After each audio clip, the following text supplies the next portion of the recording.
Thank you for coming. We will hear from the clean slate first, then I will have a comment, and then I will take your questions. State Representative Jeannie Ives, who has led our legislative effort, is in Springfield, but Jeannie has added her comments to our press release. To refresh recollection, last week, a bipartisan group of 14 legislators led by Jeannie Ives and Jack Franks signed a letter asking COD to approve an Auditor General's terms for a performance audit of COD. So far, the board and the administration has not done so. The deadline for this is Thursday, but there is still time for the board to call a meeting because COD's notice requirements, COD must act today. With that, let's hear from Charles Bernstein, Frank Napolitano, and Deanne Mazzocchi. Good morning, I'm Charles Bernstein. If the College of DuPage had a voice, it would probably cry out, audit me. State of Illinois, audit me. The thing to remember is we cannot clean up the mess at COD. We cannot move COD forward until we understand the true scope, the width and the depth of the mess at COD. And that is why we need an audit of COD. Thank you.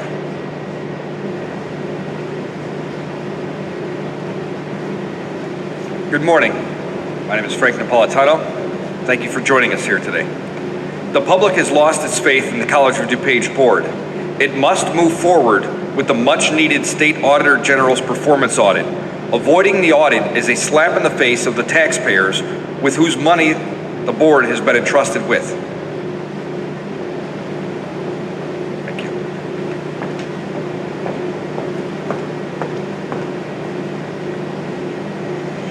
Good morning, I'm Deanne Mazzocchi. Thank you very much for coming. When it comes to the COD board, actions speak louder than words. The administration has paid lip service to a prompt audit, knowing full well that without a board vote, that audit promise will never become reality. It's a simple fact that the board must act to approve the audit terms, and a simple law that doing so requires giving some advance notice. The state legislature set a March 12th deadline. That means the board chairman must act today and give proper notice of the special meeting. Otherwise, she blows the deadline. Chairman Burt is a lawyer, and she knows this. She has the power to act, and she should use it. Further inaction speaks volumes. I support the state audit. There is no excuse for further delay. But if the board once again decides that the path of least resistance is protecting the administration from the people's auditor, at least the people will have the opportunity to elect the clean slate to set things right. In the meantime, I call on Chairman Burt and the COD board's attorney to each issue appropriate orders of preservation to the administration to ensure that no documents or records that the state auditor would find relevant, particularly electronic documents and records, are destroyed directly or inadvertently. I've been walking precincts, talking to people outside the political world who want to know how do they pick amongst 12 candidates running for COD. Our unique statement to the district is, if you elect us, you will get a new board majority and the reform that you want.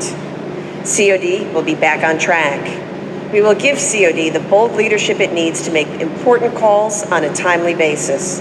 We will hold people accountable, and certainly we will not dither or throw up procedural roadblocks when the state demands an audit to determine whether COD followed the law. I'm Deanne Mazzocchi. Thank you.